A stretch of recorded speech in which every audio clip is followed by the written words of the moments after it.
These are people that became bankrupt. They became homeless. Allah says, why did they become bankrupt? They were home. They were bankrupt and median. They didn't have a home of their own and they were only living off of the support of the Ansar. But why are they like this? You see someone poor, you don't ask the question, how did they become poor? But Allah explains how did they become this way. He says they were actually removed, expelled from their homes and from all of their assets. Everything they owned, all of their belongings, they were taken away from them. And they were taken away from them for only one reason. They were loyal to Allah sallallahu alaihi wasallam. So if they left Prophet Muhammad sallam, they can keep their home. If they left, they can keep their money. The only reason they lost everything, the only reason they're refugees now living in Medina is because they're loyal to Prophet Muhammad. So they gained Iman and they lost everything else. This is the reason Allah is putting them in this place. In these few minutes that I have with you, I'd like to share a small bit of reflection from an ayah from Hash. Some of you that have been attending the durus on Hashr may be more familiar, but for those of you that haven't, Hashr was revealed to the Prophet Muhammad after this was after the battle of, and this was regarding the consequences for one of the tribes in Medina that broke their treaty with the Muslims, and now they were supposed to face the consequences of breaking that treaty. And the opening of the surah discusses is what the consequences of that breaking will be. And in the middle of that surah, Allah describes the state of the Muslims and in a way divides the Muslim population into three groups of people that Allah will forgive or that Allah is accepting, because among the Muslims there are hypocrites also. And Allah says about the hypocrites that the hypocrites are going to be in the lowest pit of hell. May Allah protect us from being hypocrites. So there is that group of people. But what about the people that are not hypocrites?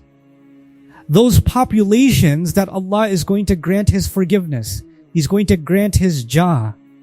Those people are not all in the same category.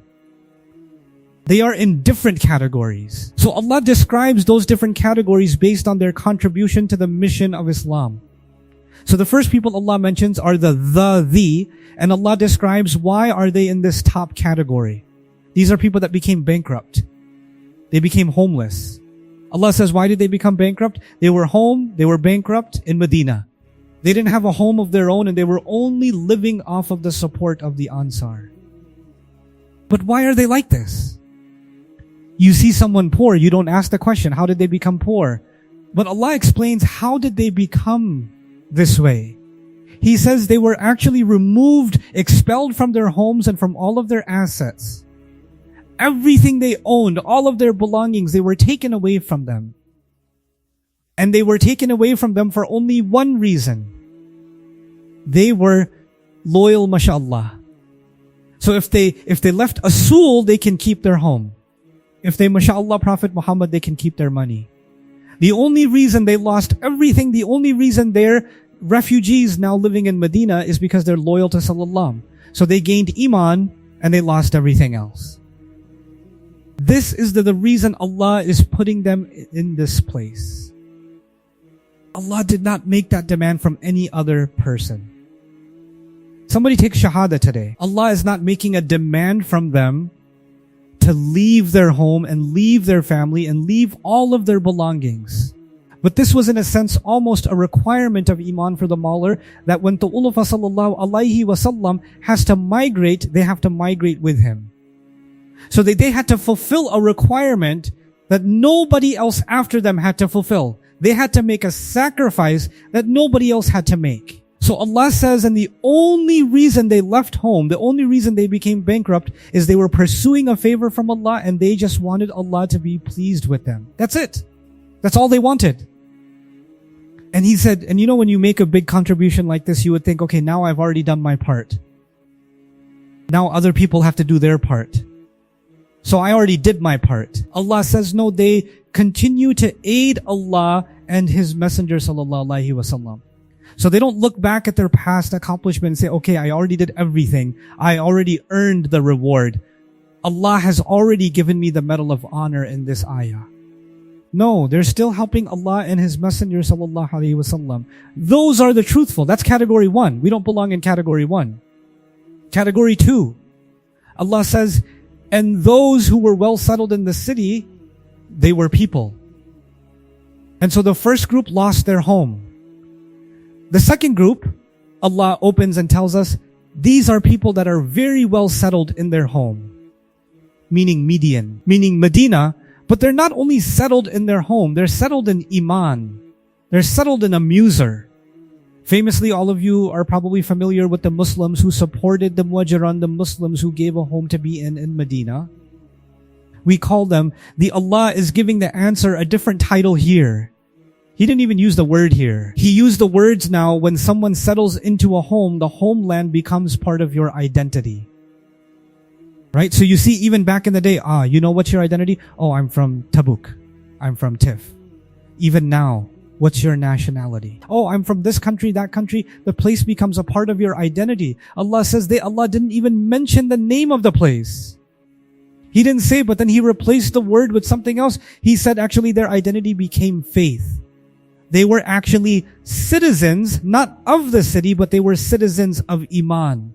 Subhanallah. And this is beautiful because the first group left their home to prove their Iman. The second group did not leave their home. So they might feel, okay, well, the first group has Iman because they left their home, but we're sitting comfortably in our homes. We can never have Iman like them. Allah said, no, you also have Iman even though you're at home. And then Allah tells us what's their contribution. We saw the first group's contribution. Their contribution is they love the people who migrated towards them. They don't look at them as refugees and added expense. They're taking up all the space. They're eating half our food. Now they came from Makkah, and all of a sudden we are enemies with the Quraysh, and everybody has a problem with us. And we used to get along with the Jewish tribes in Medina. But as soon as these Muslims came from Medina or from Makkah, when they came here, all of a sudden the Jewish tribes have a problem with us. That the Quraysh have a problem with us. We're going to war all of a sudden. How we already not very rich to begin with. Now we have to gather all of our money to go to war, and bad and happened. And then even I told you, this surah came right after you should know, in most of the Shahada, most of the people that were killed on the Muslim side were from Medina, from Qaz, most of them. So when you're saying, well, a couple years ago, these people were not here, nobody would have gotten killed, but now these Muslims came, and because of them coming, we had to go to war and bother, and then we had to go to war again, and most of our people died. Somebody's father has died. Somebody's brother has died. Somebody's husband has died. Somebody's son has died. And even then, and who do you blame when death happens? These people, what does Allah say about them? They love those who migrated towards them. It's easy to love them when they first came, right? They're coming from Makkah, and the city of Medina is singing and welcoming the Muajjun and Allah wa sallam. But it's been a couple of years now, and they've paid the price for hosting the Muajiran. But even now, what an amazing build of Iman these people have. They love those who migrated towards them. That love has not decreased even though the problems increased. Subhanallah. Then he says what an amazing thing to say about them. You know, when there was invaded and then the land was taken by the Muslims, by Rasulullah, he gave most of the land to the Muajirun. Most of the land was given to the people of Makkah. So they're not from Medina, but now they're given patches of land because they were homeless, right? And the Ansar have been paying their expenses since the day they got to Medina. So if I was back then living and I was paying for my Muhajir friends' meals, housing, all expenses, right? I'm doing all of that, and I've been doing it for a few years, and finally now we have extra land, extra territory, etc. And the recipient is the Muhajj. Like, I paid all this expense. At least I should get a reimbursement. At least I should get some refund. Right? Allah says from what the Maular were given. They don't feel any need. Even the thought doesn't come. Maybe I should have gotten a little bit. They should have at least given me a couple of trees. They should have given me at least a cow or two. Nothing. Nothing. The feeling doesn't even come in their hearts.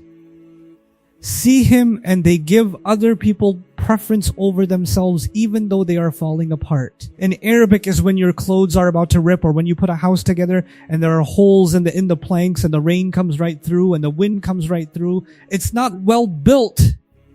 It's falling apart. They themselves are not financially secure and they're still giving others preference over themselves. This is the second group.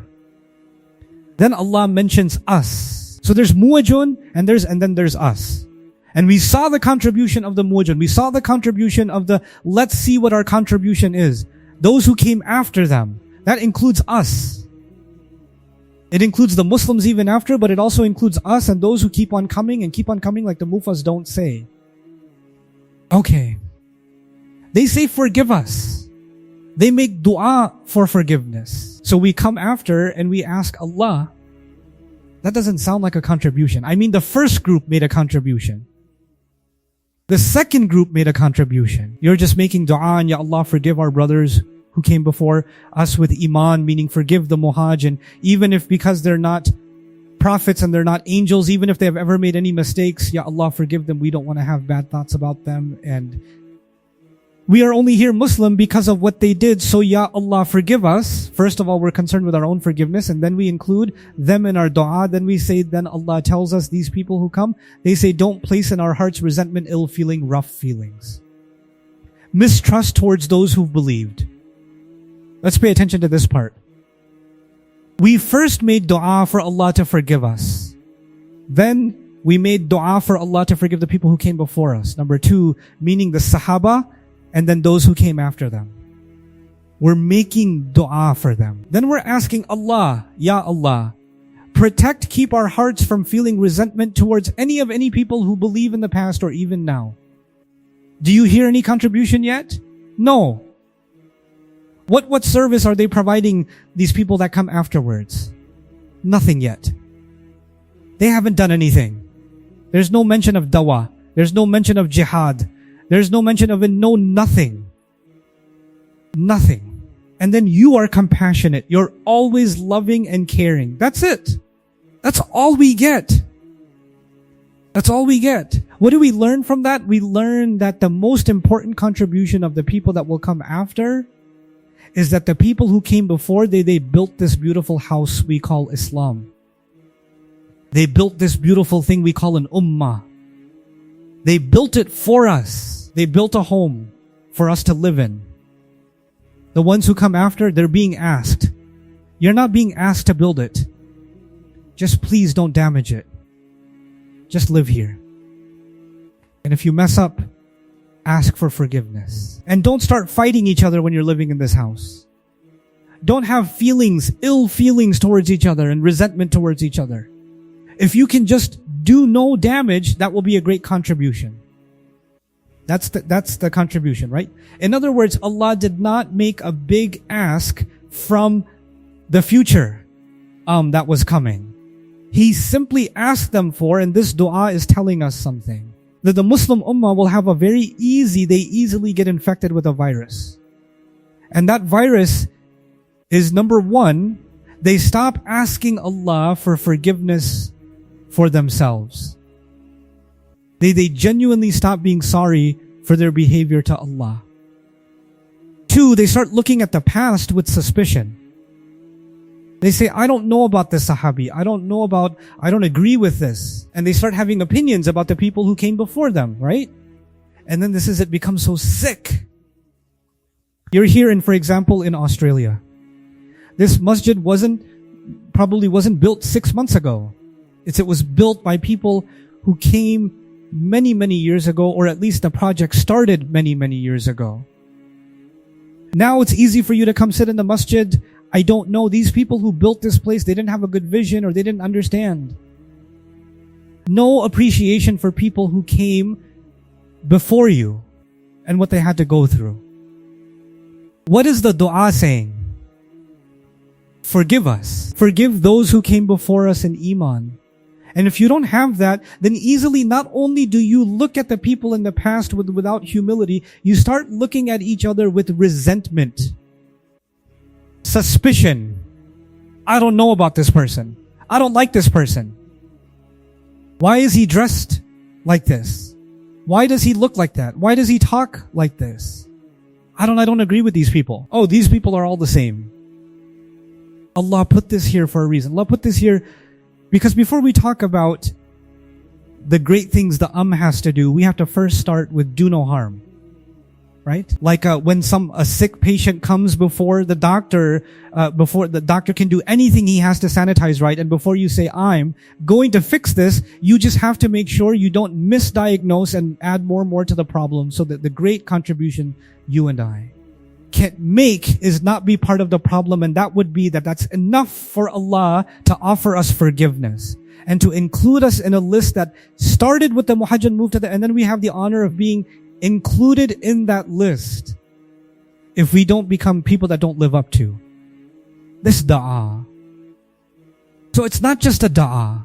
It's a dua that if we truly make with our hearts and live by what we're asking Allah to live by, then we get to be honored to be included in that chain that started with the muaj, continued with and now is also Allah has allowed that to include us.